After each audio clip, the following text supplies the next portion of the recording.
So welcome everybody to the, second lecture of the Leçon de Mardi of this year. Actually, the first one was our introduction, so this is officially the first lecture where we have guests. And tonight here we have today. Sorry, I'm a bit in the television mode. We have the luck of having with us Richard Venlet, which is, first of all, we had the chance to collaborate to the exhibition What is Ornament in the Triennale of Lisbon. Really the luck. We can talk about this later because in a certain way, I think that our exhibition moved a lot and changed a lot since we started collaborating. This is more our personal, how to say, one of the reasons why Richard is here. As you know, generally our guests come from the community of people who have participated in a way or the other to this exhibition. And to make a broader introduction, Richard is an artist, Australian artist based in Brussels, which works on the edge of space, object, interior, and architecture. In a certain way, he questions the idea of display as part of the object, as part of the exhibition itself. There is but we can go through this, I would say, through his presentation, and we will really appreciate if later, I think there will be the occasion to make some questions about that. As I said before, we have cooperated with What is Ornament. I think there might be some images tonight about that too. We have shown a couple of those images during our introduction, which was a broad introduction, a brief maybe introduction about the exhibition. And I would leave the word to Richard already to start, and then in order to have the time later to make some questions and question and answer. Okay. Thank you very much, Richard. Thank you, Giovanni. Thank you, Ambra, for inviting me. Yeah, so indeed, we collaborated on What is Ornament, and when I was preparing the slides, or was selecting the slides for today, yesterday I was working a bit on that. I was thinking, okay, but your subject is a little bit a kind of continuation of that exhibition with the question, what is ornament, I suppose. I didn't go really to your program or didn't verify your program more in detail than that. And I was trying to think, okay, although my work is, let's say, in general, quite straightforward, has very little of, let's say, creativity in form as such. But I do think that most of these installations, so I made a selection which somehow could be connected to the one we made for What is Ornament. But most of these installations somehow install a new context within a given space. And in that sense, they could be also seen as a kind of ornamentalization of those spaces. So I'm not sure if that's the right way to address ornament, but I think they are, of course, not architecture as such, that they don't have a real function apart from what they show, that they host the showing, let's say, or to be able to show things. So the selection is I think I selected 6 projects. I'm not sure, maybe there are 7. Starting with What is Ornament. Okay, I will share my screen now. Oh, that works. And if students in the meanwhile have in between questions, please be free to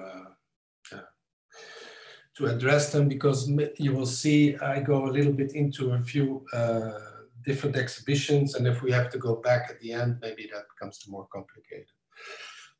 So exhibition architecture, I'm an artist, as Giovanni said in the introduction. So I'm actually, my practice comes really from the art practice. I don't want to go too much backwards, but let's say I had a practice, I still have a practice, which is often using spatial contexts to build upon installations or projects.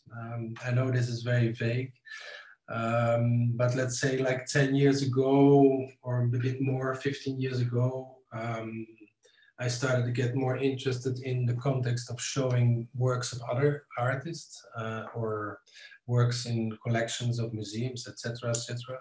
So there, from this time on, there was a series of, let's say, installations that occurred using very consciously this extra layer of what is shown in the exhibition. So maybe it's more clear when we go through the slides.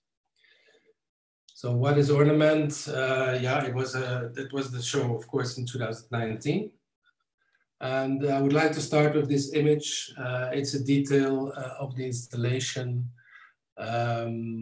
It's also one of the first images that you encountered when you went to visit the exhibition. It's an open window, so it's a very thin wall. You will see it a bit later, with a cutout, and there you have a maquette shown of Franco Raggi.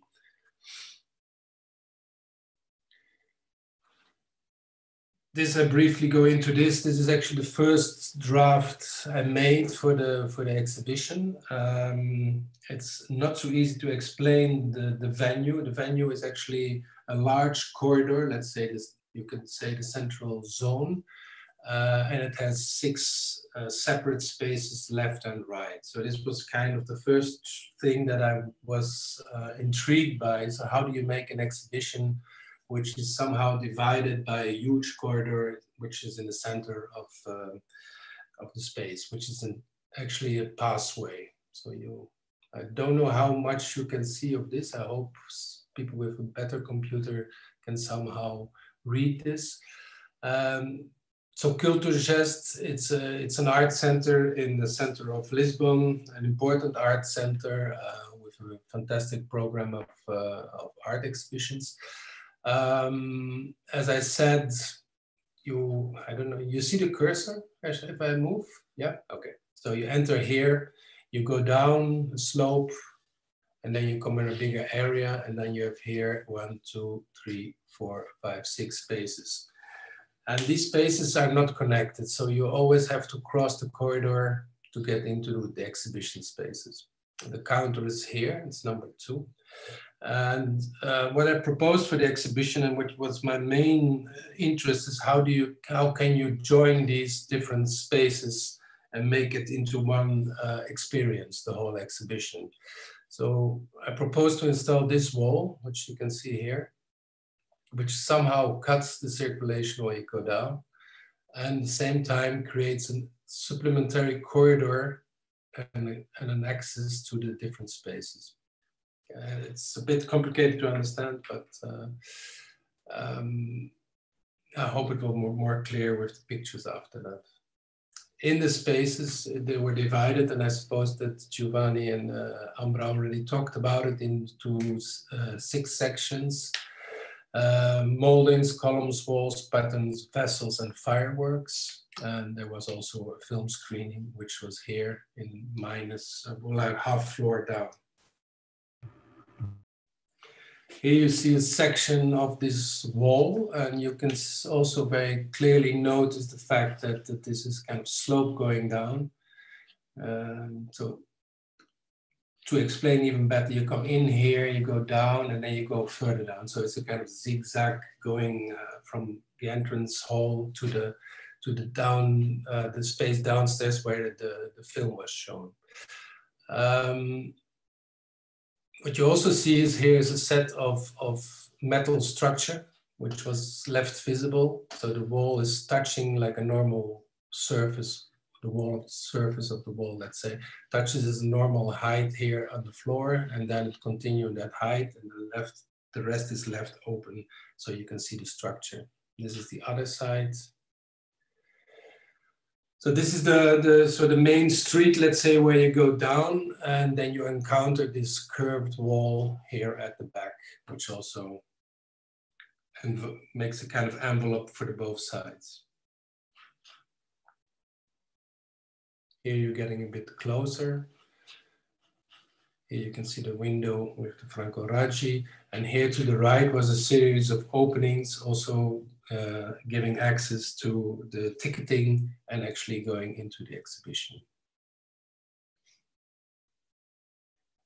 So this here, normally there's no access. I mean, normally there's just a flow of people here. So the wall was also somehow functioned like a kind of barrier, a kind of momentum, and made a very clear statement, okay, here is the exhibition starting.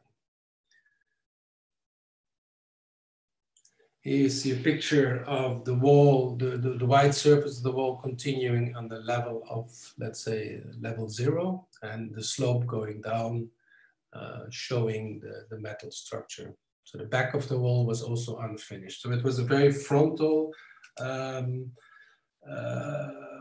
surface, let's say, that somehow created a kind of, clearly a kind of facade, I would say. Here you have a kind of, you can it simulates a little bit the left corridor and the right corridor. You see the entrances here to the ticketing, and here you see the entrances to the exhibition galleries. In between this wall, so the structure of the metal wall and the existing wall, was enough space to walk behind also. So you had also, it created also its own corridor. Another view of that. So now we are inside of the 6 spaces. In the 6 spaces, there were actually fragments of this larger wall projected. So maybe I will go a little bit back to the floor plan. Otherwise, it's complicated to explain. So you have this one big gesture, which is this huge U-shaped intervention, and then inside the small venues there was fragments, let's say, using the same movement as this circular one, having an element of a fragment of the wall here and coming back here, there. So there was a kind of scattering, let's say, of this main figure into smaller figures inside of the 6 rooms. Also, again, making this connection between this bigger gesture and the different sections. Here again, you see that the one side is always finished, the other side is left raw. Here we are in the molding space. It also created, of course, a space that you could not access, so we could avoid also the use of vitrines and things like that by creating this wall where you just could watch inside through the windows or the openings, let's say. Another view from this room. I will not go so much into the details of the, let's say, the content of all the exhibitions they show. I will more try to show what it does or what it did as an exhibition. So here you see a small fragment of one of these walls coming back, and here being used to put the information about that room, which was the column room. Next room is was cladding or walls, I think it was called, this room. There was a big section crossing the space in 2. Here you look back. At the back you see the column room. You turn around, then you are at the front. So it also played a lot with the movement of, let's say, the spectator. So sometimes you're in front of this surface, sometimes you're in behind. So there was a constant play of movement and of circulation. This is the film downstairs. I suppose that Ambra and Giovanni talked about that last week. Then you're at the other side of the galleries. This is the gallery of the patterns. Here again, you see how these walls take over also the height, let's say the horizon height, that the cut is also projected inside. So you have this kind of walls which are not finished until the end. And they create, let's say, like little subdivisions of space, of the given space or of the rooms, which I think we played a lot with, and also the people invited played a lot with these circumstances. Next space is a room called vessels. Again, you have this fragment of this ball coming back. And then you have the last room, which is fireworks. And again, a fragment of this circular movement is there. So that was about what is ornament. The second thing I was, when I was thinking, okay, what kind of projects can I show where, let's say, the intervention, or we can call it exhibition architecture, somehow clearly creates a total new circulation or a total different reading of the spatial context. And in the same year, also 2019, I was actually working on a research exhibition. It's part of my PhD that I finished that year, and it was, yeah, you can call it a kind of form of a retrospective exhibition. It was called Its Wall, Floors, Ceiling and Windows.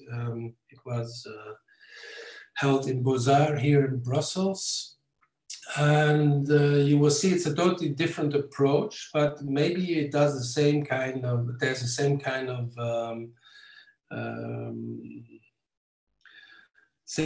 of thing happening. Here, instead of installing like in Lisbon, a very rigid and let's say a very controlled structure to create an exhibition in, I worked with a kind of Leporello system. It's a very light wall structure, which is simply put together with zip ties. You will see it later. But it's based on one sheet of 120 by 244, so it's quite small, and it doesn't need any structure because of the movement and how you place it. It stands on its own, so you don't need any beams, you don't need any access support. It's very cheap, and it is a very organic way to create spaces. As you can see, the venue I worked in Beaux-Arts was somehow a kind of group of venues. You entered here down here, 15. This is the entrance of the exhibition. Then you came in a kind of rotonda, and then you had 3 spaces connected to it. And again, a little bit what I did in Lisbon, I wanted to somehow break that logic. I wanted to somehow intervene in such a way that the viewer would be totally redirected in his movements in the space. So this is kind of, it's a working maquette, but it somehow shows what these walls, which you will see on the pictures, did. In between these walls, you see all kinds of elements in the maquette. These are actually all pieces, or let's call it artifacts, which refers to installations and interventions I did over the last, I would say, 20 years. So they're not how could I say, they're not fully on pieces, you could say, but they're fragments of installations. Some of them are remade, some of them are because they were leftovers. But the ambition of that project was that all these little elements of previous exhibitions together would create actually a new kind of environment. Important part of that exhibition was a leporello that you can see here at the right. It's like it's an exhibition guide or folder. I can show it here. It's actually a fold out. My camera, you people see it. So it's very simple. It does the same as the walls. So it's mainly you've unfolded and it creates a kind of structure. The leporello was based on a domus from the 80s, something I used already before, the format I already used before, but also mainly this top bit is actually a piece I made, I think 10 years ago, which is based on, of course, on this top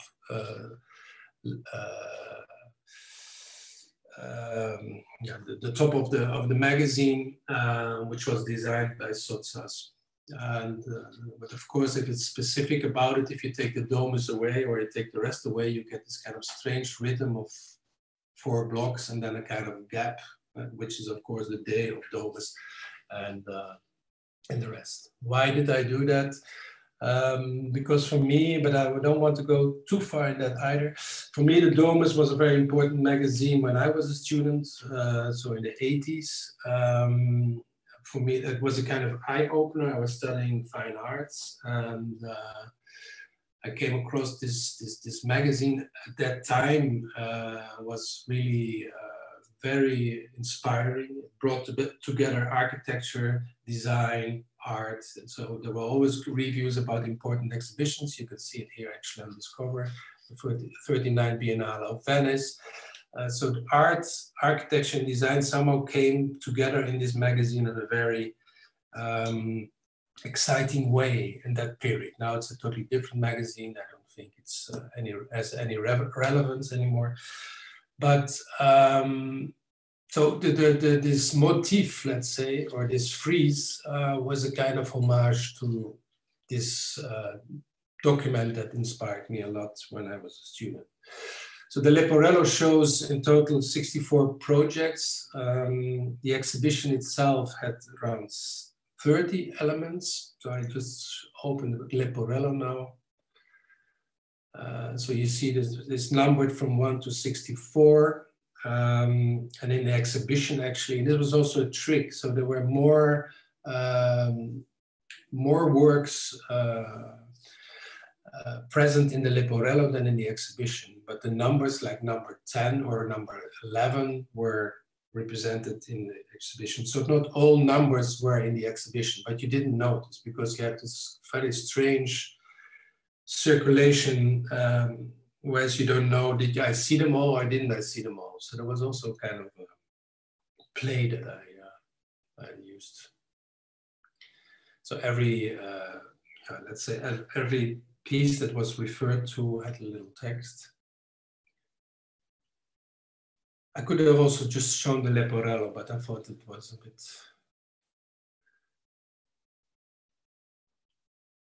So here we are in the exhibition. We're looking down a bit from the stairs. And you see very clearly this structure that I just explained about, these very light walls, which are just a thin 12 millimeter MDF painted white and somehow held together with these very simple holes and zip ties and create. So it's a very labyrinthic structure. It's totally installed on the spot. So it's really very organic in that sense also. So we started to build, it goes also very fast, but we started to build and just organically decide, okay, let's make an entrance here. Let's move the space more open to there, etc.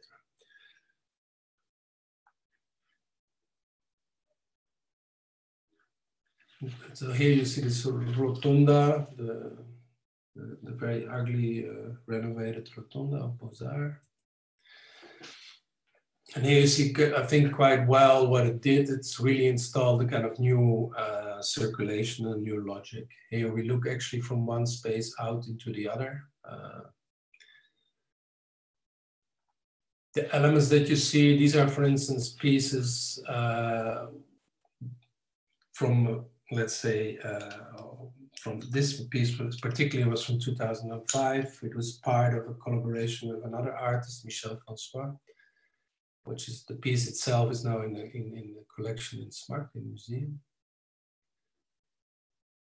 But I showed it as a fragment, again, so that the intervention of Michel Francois, the other artist, for instance, is not present. So I only show, let's say,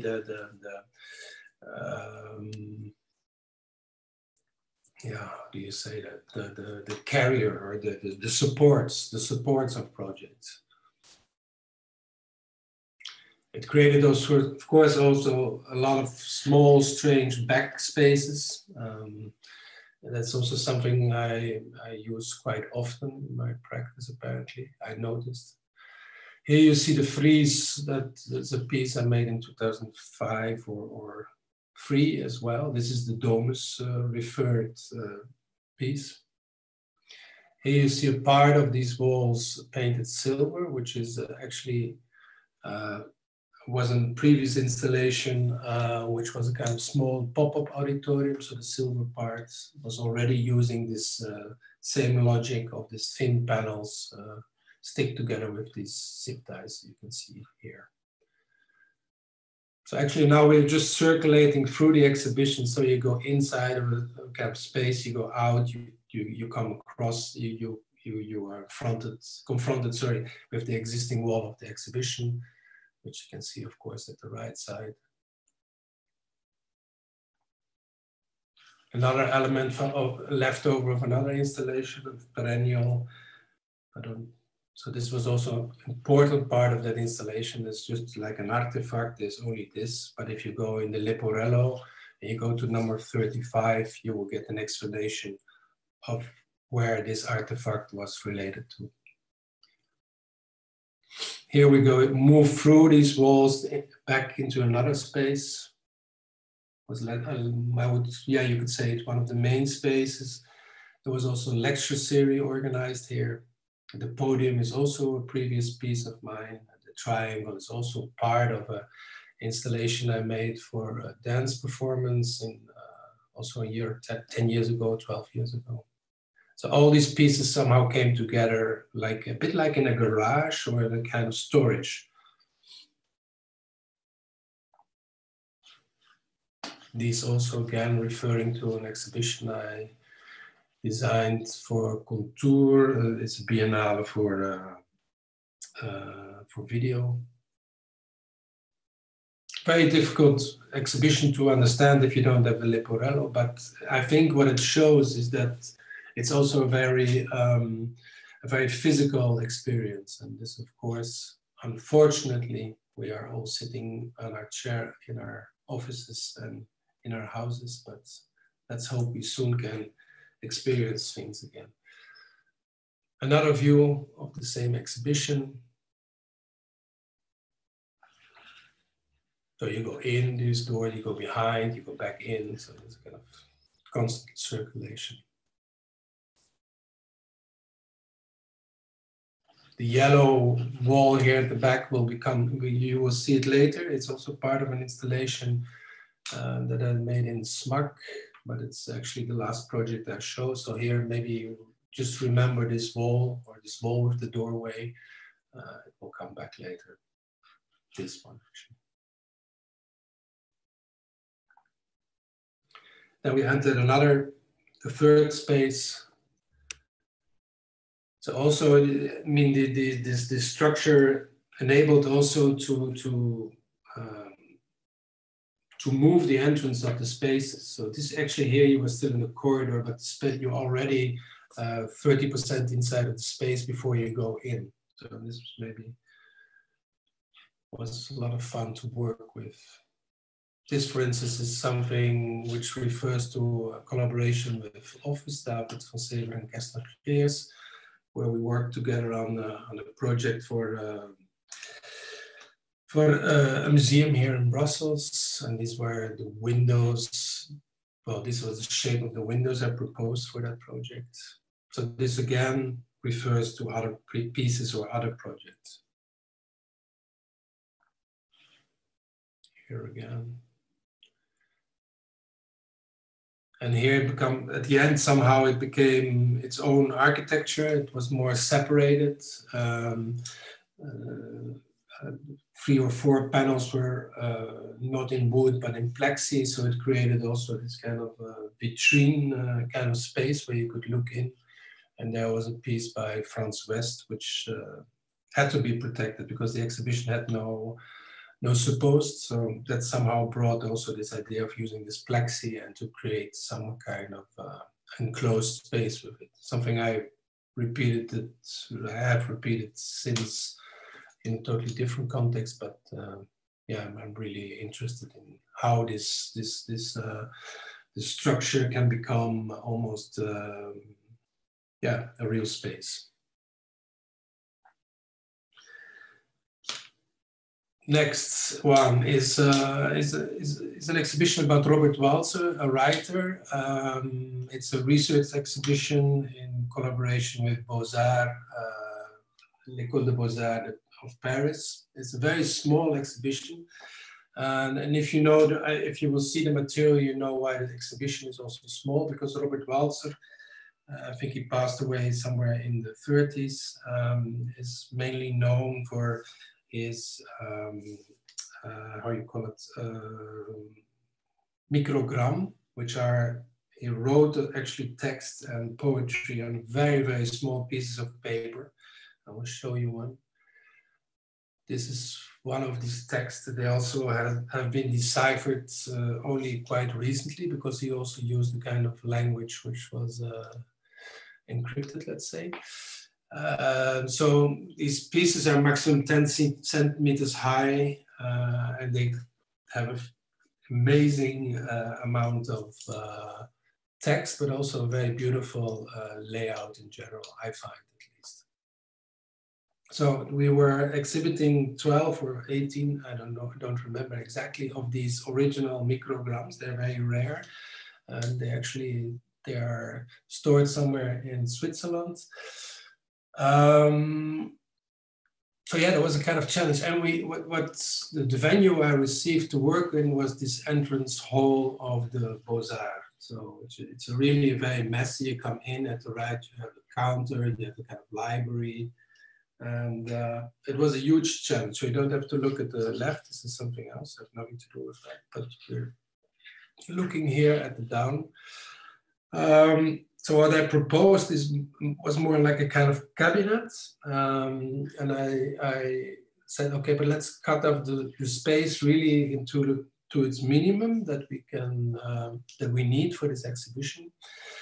So there's a wall constructed to create this, to close this corner actually, and the wall is doubled in a kind of angle. Maybe we can switch. So you have a kind of V movement happening there, a bit like a book that opens. Here you can see it a bit better. This is the entrance of the exhibition. This is the wall I was talking about. There were some elements of lectures which were shown on the screen. There was one book of Robert Walser shown in a showcase to announce, let's say, the micrograms or the pieces that we wanted to show. I worked together with a graphic designer, Joris Kritis, to do, let's say, the labeling, and we decided to actually make really big labels in the exhibition. So this also shows the floor plan. Here's an introduction text of the exhibition.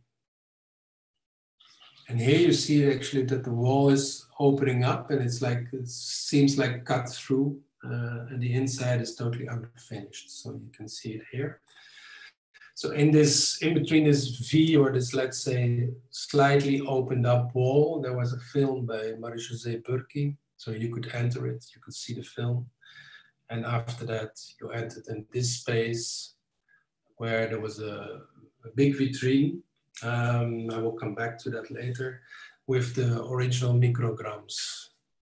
There was another piece by Swiss artist Marcus Reitz. Also, it was a portrait actually of Robert Walser. So it's quite a classical exhibition. Here you have another view. Here you see very clearly again this opened up wall. There was a series of old vitrines that I recuperated from the Beaux-Arts themselves. I found them on the attic.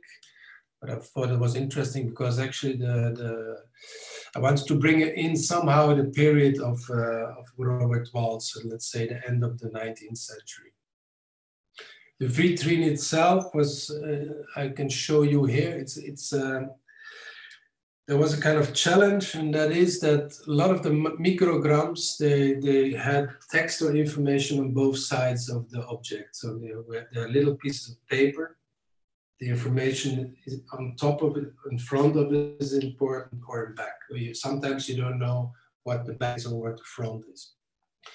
So I developed this vitrine, which is basically made out of mirrors put on an angle of 60 degrees.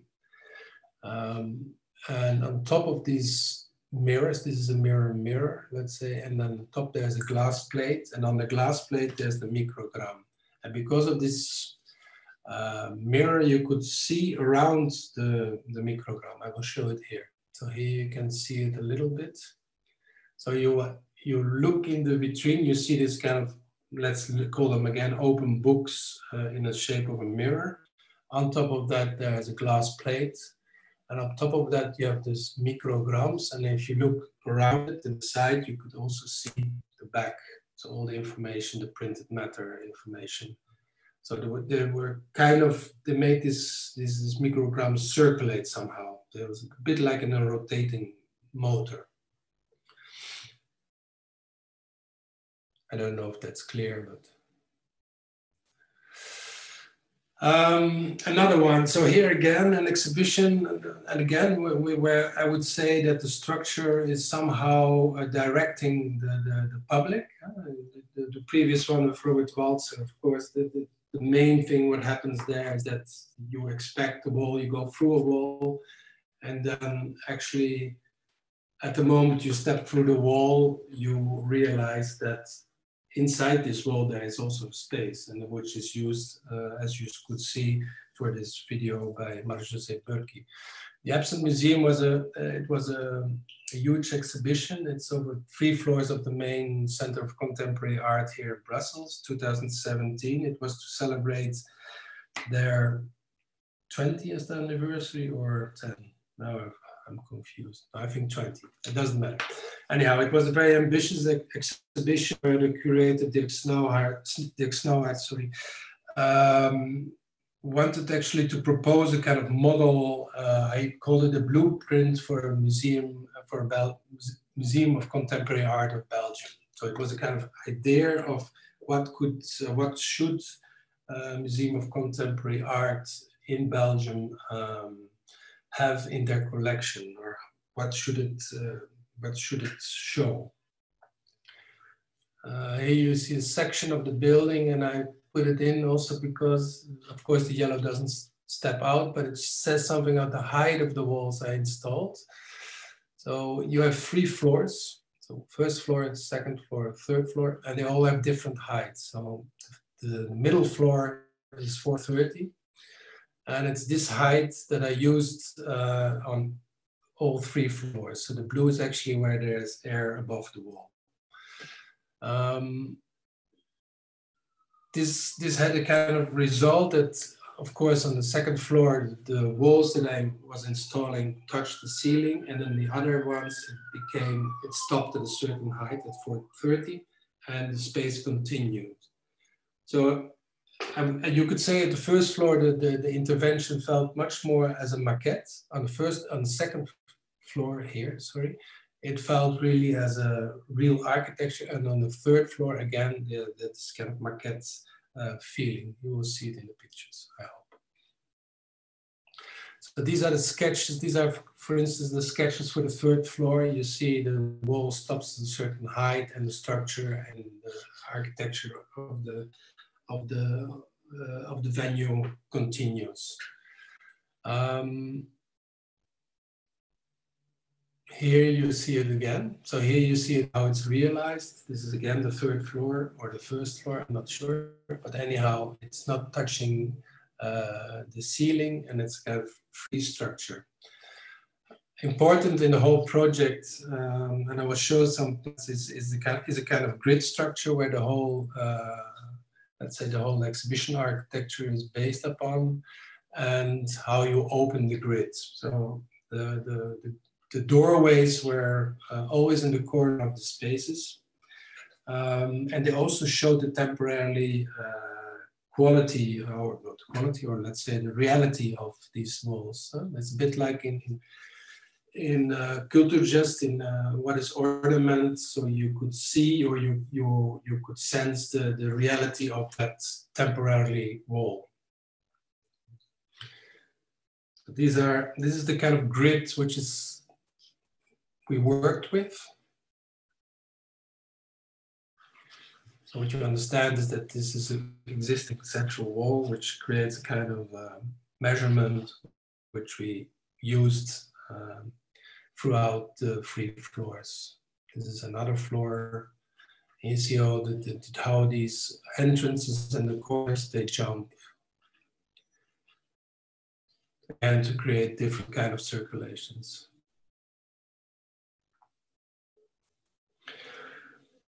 A long time, and this a lot of people don't know, there was a totally different way of you treating the walls. The first proposal I had, I wanted to make a kind of reference to a 19th century, like the cabinets, like a classical cabinet. There were a lot of discussions about that, but in the end, so the project changed to this kind of more, let's say, abstract doorways. But here also it was the idea with this let's say, cabinet-related doorways. They also were meant to show the structure, so they was a bit the same, a kind of not even more kind of decorum. This is the system at the end that we used. So you can also see here already, we are imagining the fact that they are open. They can look inside the wall. And this is actually how it looked. So this is one of the finished walls, one of the corners.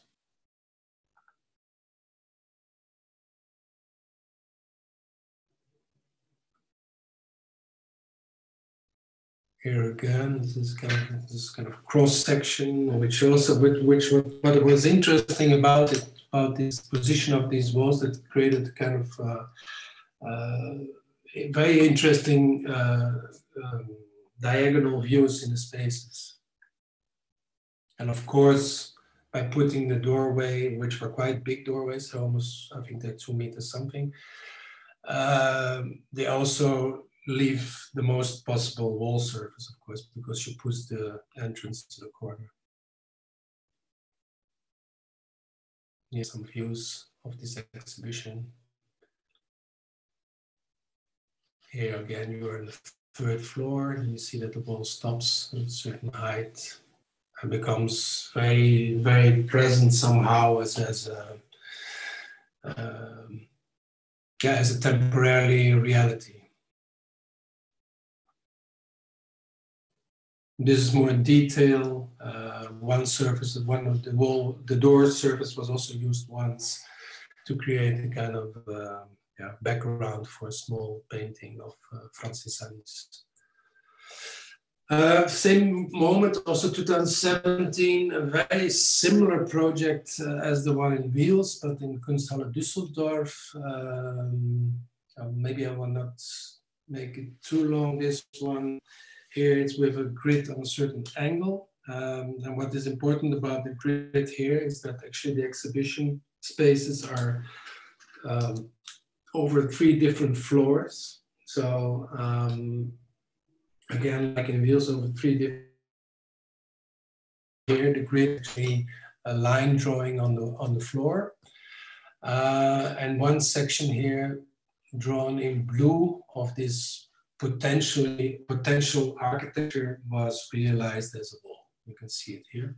So here you can see the grid, which was made out of vinyl on the floor. Here you have a fragment, let's say, of a possible architecture. You could, it's like if you dismantle everything and you leave one section. Here you have a detail of that, again with the open structure, the vinyl. And here you sense very well that this whole grid was somehow put at a certain angle to create a tension between the existing architecture of the museum and the intervention, let's say. This is how it's used for the exhibition.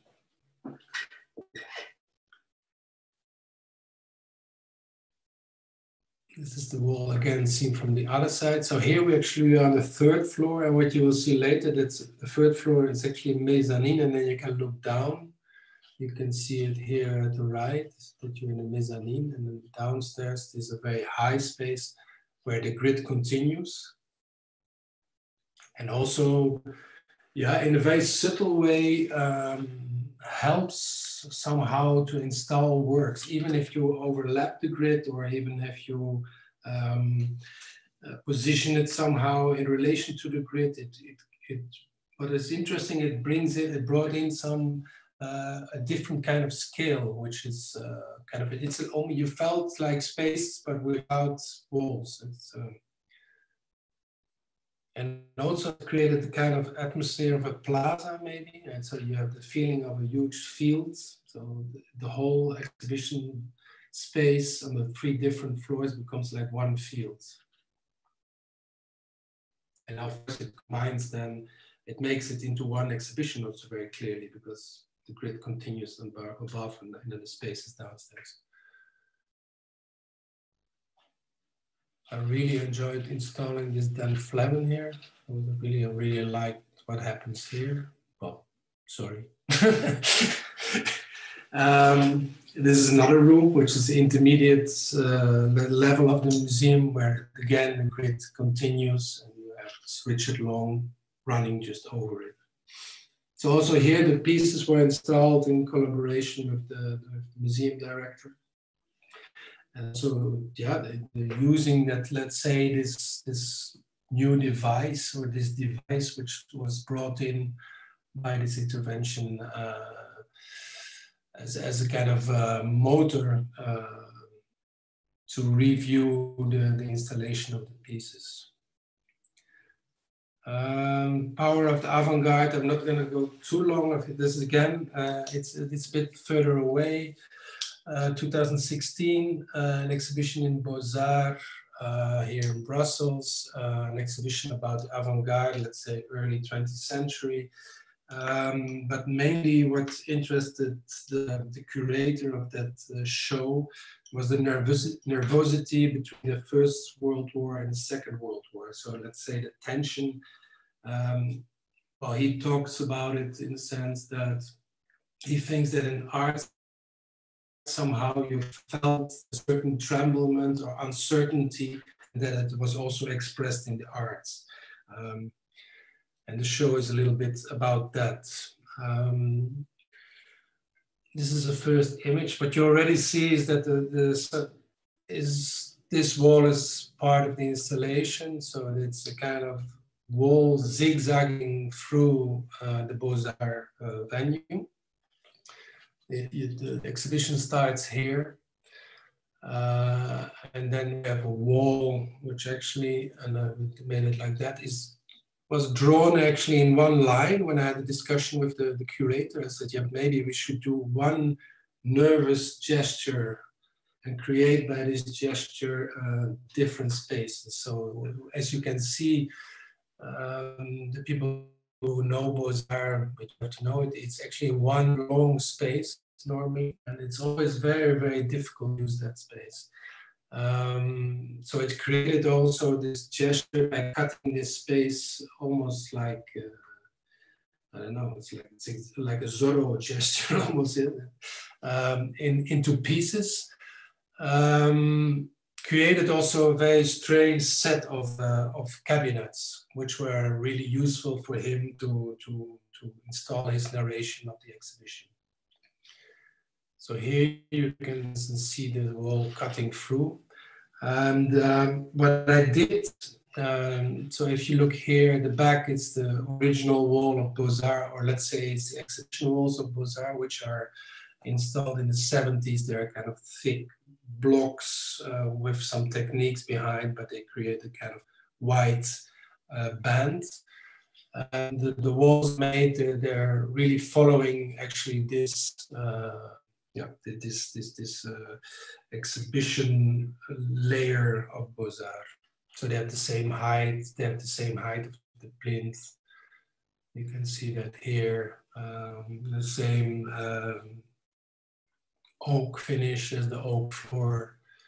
And here you see that the entrances were always mirrored. And this actually was again to emphasize even more this nervosity of this line and of these different perspectives that you get, and that you were activated somehow as a visitor. So you can see it a little bit. You can see it here. Am I still online?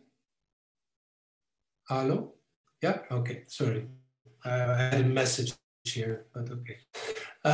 So what you see also this walls on an angle and having this reflective material on this little, let's say the 40 centimeter thickness of the wall, also somehow gave a glimpse of a piece which you could not see yet. So it also pulled you in and gave already, if you look at this piece here reflected, it's hanging actually, of course, around the corner, and it's somehow it's triggering your way of viewing.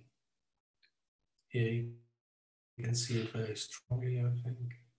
So it creates an extra layer of this kind of nervosity that we discussed a bit earlier, that the curator somehow was interested in showing in his exhibition. And again, it created also backspaces. So here at the right is the wall that I installed. To the left is the Beaux-Arts wall, and sometimes it creates this kind of spaces which are, because they are a bit strange or they are a bit narrow, become very interesting spaces to show certain pieces. Another view. At least a few in color. Sorry for the black and white. It came from another file, which was in black and white. Here you see it again, this reflective surface, creating this strange, disorientating perceptions. There were some vitrines built inside the walls, also finished to the side with this reflective materials.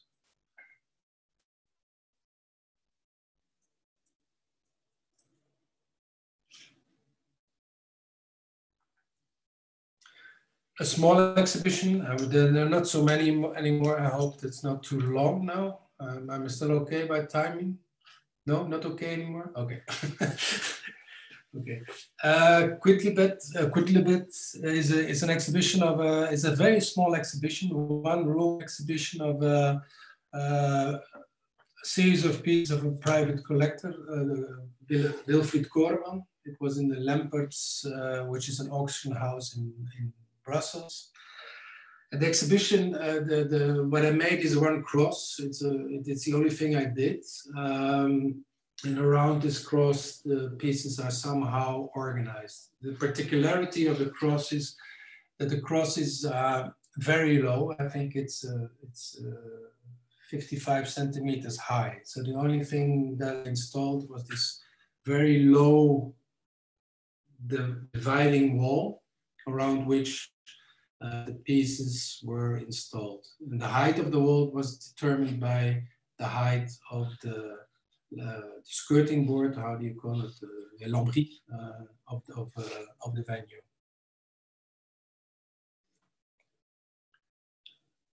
A very free and open installation,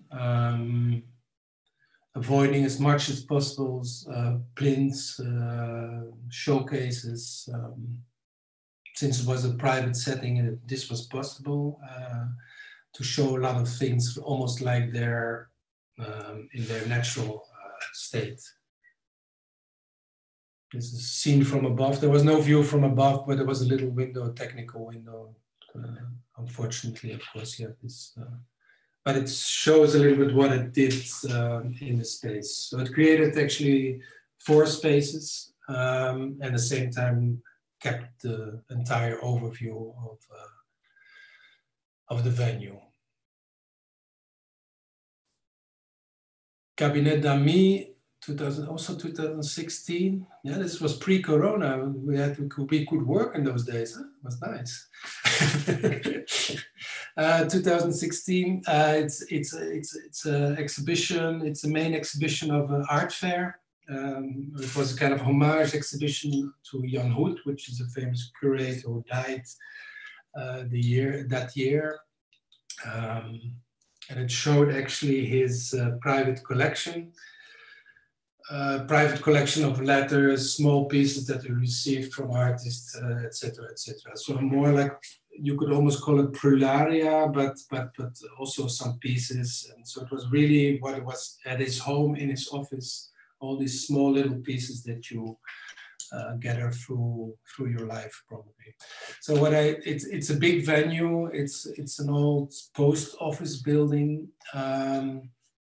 What I did, I installed this circular rotonda panorama, and you will see a bit further. So this is the exhibition space seen from the outside. So you entered in the left, you came to this Cabinet d'Amis, you turned around to the left, and then you came across these entrances. So you come in here, you walked here, and then you were suddenly stopped by this wall sticking out. And then you were pulled inside. And inside there was this kind of plexiglass showcase, one continuous plexiglass showcase, in which all these little elements and bigger and little elements were shown. Both sides ended with a reflective mirror, which created this kind of notion or the feeling of this continuous circle.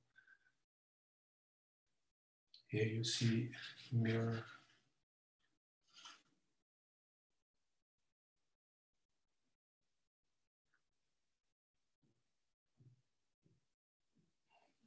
This is the last one. This is the one I said, okay, the yellow doorway in the exhibition in Beaux-Arts will come back. This is actually an exhibition in SMAC in Ghent, 2014.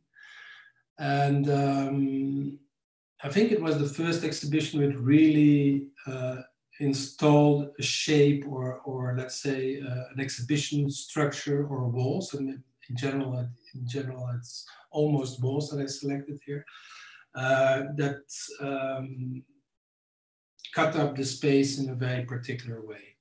So the exhibition was also a research exhibition, historical exhibition, which was held in 1980, Kunst in Europa na 68, Art in Europe after 68.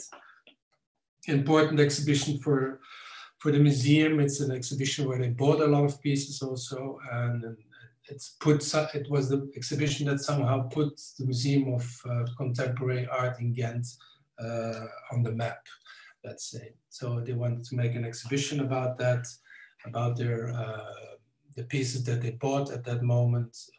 So they want to celebrate, let's say, this exhibition. Here you see a little bit what I did. So the black is, of course, the museum. You come in here from down here, you come in the central hall, and then you go left or right in the museum, and then you, of course, you have the cabinets, etc., etc. And for the exhibition, I proposed to make this wall, which again cuts basically everything on the right side of the circuit, and to create a kind of space which was, I thought, more challenging to show these pieces again, because the pieces are from the collection. They're shown quite often. And I wanted to make a kind of installation or intervention that would make the pieces feel like they were made yesterday, almost, something like that.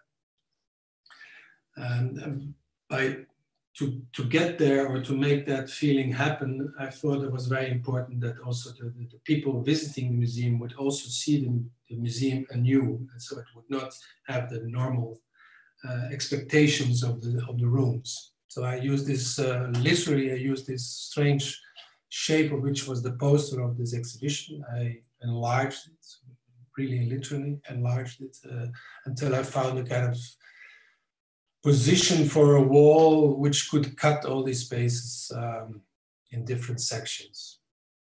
Another thing I used from the poster was the color scheme, which I really was intrigued by. And this strange yellow, this green, and this orange. So I created these doorways which somehow echoed these posters, or this color scheme of the graphic design from the 80s. So here you see in the entrance hall where you bought your ticket, you already saw a fragment coming out of this wall.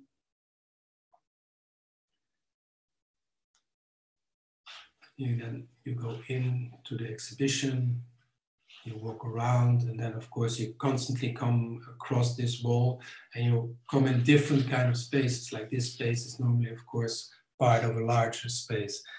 And so this whole reconfiguration of how you experience the space was really was fun to work with.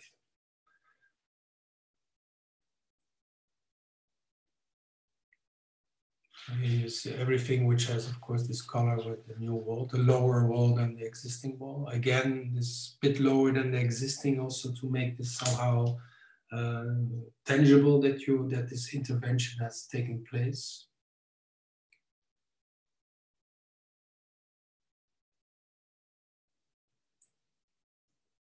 Again, the use of these leftover spaces that I always think they create interesting spaces for certain type of art to be displayed in. Here there's this let's say the hallway which is cut, spectators cut off from circulation, so they're inside of this rectangular construction. That's where the point comes together. The other side of the point. And that's maybe the nicest floor plan, I thought, which is the one which was hanging in the museum at that time, because it was a big challenge for the fire brigade. But yeah, we managed to do that. We did some tricks, I can tell you here. This wall looked like a wall, but you could push it open without any strength. Yeah. So that's it. Let's stop here. Thank you very much, Richard. I will. Yeah. Wow. Stop share. Stop here, right? Yeah. Really amazing collection. Sorry? It was such a good lecture. Thank you, Richard.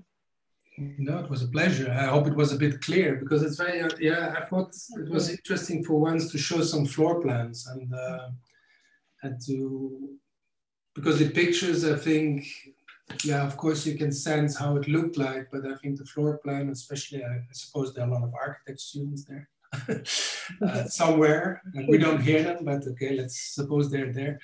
That yeah, I think the plan it all starts actually in general with everything I do. It starts with the floor plan always, and to imagine what it does for circulation and what it does for how you approach something, etc., etc. So. Yeah, in a way, it's something somewhere in between. I mean, it's about framing, composing. It's about the limitation of space, but it's about. I mean, I don't know. It's interesting to see how evident it become, no, once you work on it, the fact that you put together the people, no, the circulation, how the people move, but also the way you react to a space. So you always have a very specific vision on you really react to the context of the exhibition space, and also, of course, I mean, also to the content of the show. So it's always very, very specific, everything, but at the same time, it's when you see all your works one after the other, you see that there is a big coherence, and so that's strong. Yeah, now maybe that's what interests me in, let's say, in exhibition architecture, is that you always have this extra content issue. Right? You don't only have the spatial issue, but you also have the curator, or let's say, what do you want to show? And that, I think, is always very. That's maybe why I'm lately so interested in this kind of practice. I mean, I think it's really. I mean, I would never have made this triangle that you just saw without going through this archive and without being busy with talking with the curator of the exhibition and coming across certain things. So without this context, I would never have made that, for instance. Yeah. So, I mean, the architectural context is one, and that I think it's. I mean, for that exhibition, the last one, for instance, I know exactly that I wanted to change the circulation of the people. I just didn't know how. I was already drafting some stuff. Maybe we can cut the wall here, or we separate that space in two and change a little bit. But then this research, let's say, the moment that you, you go a bit deeper into this, the possibilities or the material. I find it very intriguing to use that. And that's a bit present everywhere, I think. Yeah, so. Like in many of the examples you have shown, I mean, there is this almost this need of this overarching figure you impose on top of the existing space. Yeah. And it's usually a radical move. Yes. It's not a little bit of this here and a little bit. I mean, no. A degree sometimes square. Absolutely. Yeah. Sometimes you need to convince people. I can tell you, the one with the zigzag, it was not easy. Right. Because the guy was thinking I was joking with him, because I sent him a drawing, let's do something like this. And he was like, what is that now? It's like, it's not straight. He said, yeah, no, of course it's not straight. No, but sometimes, okay. But that's also is part of the fun, I think. Yeah, we can say maybe to everybody that the question and answer moment is open. So yes, with pleasure. If there are questions, please don't be shy. I mean, it's easier on Zoom than in reality at the end. No? Maybe, I mean, I think there are a few points which, I mean, of course, there are all on overall your lecture and your work. It's about also this. Perhaps I'm interested in this abstraction and this formal universe, which in a way you impose to the work. So I mean, maybe can you work more? Can you say something about this idea of form? Use forms which are geometrically very recognizable. Sometimes you work with forms which are very organic. Yeah. I mean, organic is more rare, I would say. I mean, that's only since I came across this. I made it for a very small exhibition, and there was zero budget. And then I was thinking, how can we make a wall that stands straight without that we need a carpenter, etc., etc. And then I think I bought 2 or 3 small panels, and I said, but we can just put them together like that. And then you realize, okay, but if you do that, if you want that it stands straight, you have to always need an angle, because a brick, when you put if you would create a big wall like it, of course it falls. So you need the organic structure to be able to make it stand. And that's why actually, but there again, actually, they're all the same plates. It's very systematic again. Okay, they create a different, let's say, organic structure, but they're also very systematic. They're also very, how would I call it, regular. But yeah, I don't know, the geometry that you referred to, I don't know. Yeah, it's been there from day one, actually. And I think if you, for me, I need really a good reason, to find a good reason not to use a rectangle or a circle or a square or a triangle. Or so yeah, I think Donald Judd said something like that once, that he said it was about symmetry, and that you need a really good reason not to use symmetry. It was also this kind of bravoure saying, but you know, I think that when I use this geometry, I think what I like is to make it clash always somehow with something else. For instance, like the one in Düsseldorf, I make it tilt, so there's tension occurring. Or it shifts a bit, or it's a bit not in the center, or it moves a bit, or the entrance of the circle of the Jan Hoed exhibition in Art Brussels, it's behind the corner. So so I play a lot with these. It allows you to create opportunities for people, for objects, for content. Yeah. And also what I like about the use of very recognizable shapes is that it's also a way to people know these shapes also, huh? So they approach them also, they trust them also very quickly, maybe. I don't know. For instance, like in what is ornament, I think it felt really very natural somehow, although it's a very blunt thing to block this whole corridor. But I think that the way the doors are positioned and the windows, it's also something you recognize, and by recognizing the fact that there's a window and there's another window, and there are 4 doors or 5 doors, and you trust it. There's a kind of, I think the fact that you can recognize it, or it also creates a kind of trust. It's not, it's never aggressive, I think. Although you could say to block a corridor of a bank building, no, it's, there are different ways to do that in a very aggressive way. I mean, you could. Absence is part of your imaginary. I mean, the doors, something that everybody can recognize, allows the content to appear within this frame. But I'm interested in the blending in also.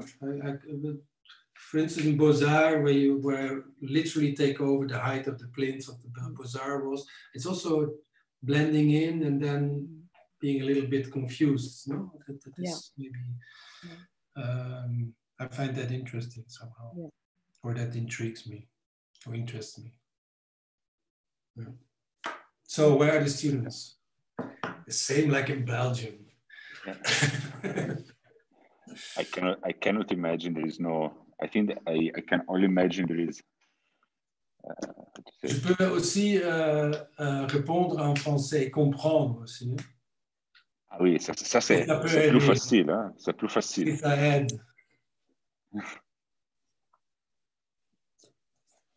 Because if waiting for the next question, I have maybe one, and it's about collaboration in general. Because I mean, apart from collaborating with us, I mean that's not the only. I think that you usually collaborate with architects, and yeah, I think it's a little bit what is for you the collaboration, but I can add a little bit more if I retrospect look at the What is Ornament exhibition, sometimes I can say, okay, the scenography is clearly Richard and the content is ours. But then sometimes you look at it and say, no, I mean, everything was discussed. Everything was, I mean, at least for our part, I can say, I mean, the material, the organizational material, the quantity of material, I mean, it was really a discussion. It was really the work till the last minute to put things, to cut things maybe to, and so it's, that's what made it very good for us. I mean, this is also a way to say thank you at the end. No. It's a pleasure. I have to thank you guys. I mean, the question is indeed, yeah. I mean, if it's always like this, it's what do you? If it's always a good experience, the collaboration. Not always, but in general, yeah. Well, well, as you know, I don't collaborate with so many different people, so I also have a kind of a continuous collaboration with a few colleagues of yours, and so. But there, I think you come more in kind of a mutual vocabulary. It becomes like, yeah, I don't know. It becomes very natural. And maybe sometimes it's so that you also have to be challenged. I mean, and the moments like you both stepped in, and of course I know your practice, and it's also about trust. So if you trust the practice, then you can trust collaboration. I think it's more tricky when you're collaborating, and then of course I also did that with situations of people that you doubt in the beginning, and then you should, shit, yes, I should have said no, because it was a nightmare from the beginning to the start, beginning to the end, sorry. And yeah, I think, I don't know, for me, it's true, I do a lot of collaborations. I work together with a lot of people, also with other artists. But I find it very enriching for me, for myself. I mean, I think in art practice, it's very normal, no? Every office has X amount of people that work together. Certain people in the offices work on a certain project and the other another. So the collaboration is a very natural given within the architectural field, I think. In the art field, it's much less the case. So there's still a lot this kind of, yeah, the maker, you know, the protagonist, the one who signs, the one who has the name on top of it, and blah blah blah. So yeah, I was never busy with that, and yeah, I don't know. I learn a lot from these collaborations, which are mainly happening, let's say, 80% within the field of arts, so, architecture, sorry, and 20 in the art field, maybe. Yeah. Graphic designer too, I mean, if huh? And with graphic design too, I mean, yes, if you yes, think about Joris Kritis. Yeah, Joris Kritis, but yeah, Joris, I was in his jury when he was a student, so I said, come, let's have some fun. No, but it's yeah, Joris, for instance, the graphic designer, is somebody I worked with since he finished his studies, which is almost 15 years ago now, more. I don't know. Yeah. But then the graphic, I mean, beside Joris, which I mean, we know how in a way fusional the situation is now with these exhibitions, and how the graphic in a way as is role. But I think also in your what you do, sometimes the graphic becomes the architecture and vice versa. So there's a kind of yeah, merging of all these things. Yeah. The object, the domus, or the plan, this poster of the Ghent exhibition. I mean, that is, we see also that, I mean, of course there is this collaboration with Joris, but it goes beyond just a functional one. No, but I mean, I've been also self-publishing things already for a long time. So it's been always, I was always interested in this kind of, because it's a kind of way to control information also. If you print something yourself and it's part of the exhibition or of your project, you control 100% the way you want people to read it, or what you can put your finger on something. So that, I think the self-publishing is something. Okay, now of course an exhibition is not about self-publishing anymore. It's much more organized and much more professionalized. But there, I do think there's always, like for instance, the Leporello and Beaux-Arts. Normally Beaux-Arts says no, it has to be an A5 booklet with this type of typeface, and etc., etc. And then then you can use maybe the position of the artist, and you can play the artist saying, you said, fuck you, I don't want that, I want this. No, sometimes it has advantage to play the spoiled artist or something like that, so to push things through. But of course, in a bigger scale of exhibitions, it's often there's a frame, but it's also, again, it's interesting to use that frame and to go find the limits where how far you can go and how far you can use also the graphic design of an exhibition, which is super important in exhibitions. So maybe Claude, we can say hello to Richard, and thank you very much again. I think that was, I mean, I would have loved as a student to have a lecture like this when it was my second, third, fourth, fifth year, and I'm a bit, I mean, sad that I have to see only now. I have to say, but, no, that was very good. No, that was really good. I'm happy you enjoyed it. Yeah. Okay. I hope it was not too long, because no, but I think that for students as even on the pedagogy level, it's a lot. It's very important. Okay, with pleasure. Yeah. So who is the other lectures? Are they open actually? Yeah. Are they every lecture is open? Yeah. Okay, so I can give it to friends or. Of course. Of course. Okay. There's no limitation. Yeah. Oh, okay. I didn't know that Zoom was. Yeah. No. But I don't know if at a certain moment there is a limit of people who can connect. I think I never reached that limit at the end. So we have 500, but we never. 500. Yeah. Okay. Yeah, that's a lot. Yeah. Okay. But we can give you the next dates. Yeah. They are also in the webpage of the university normally with the Zoom link attached. So it's easy to connect. But there will be people from the exhibition, like Raji. Yeah, I would like to see that actually. Yeah, we will send you the invitation. Keep me updated. Yeah. Of course. Bon. Merci, Richard. Bon après-midi. I'm gonna leave you guys. Thank you. Ciao, ciao. Bye bye. Bye. Thank you. Bye. Bye. Now I get a question. No. Yeah. Ciao.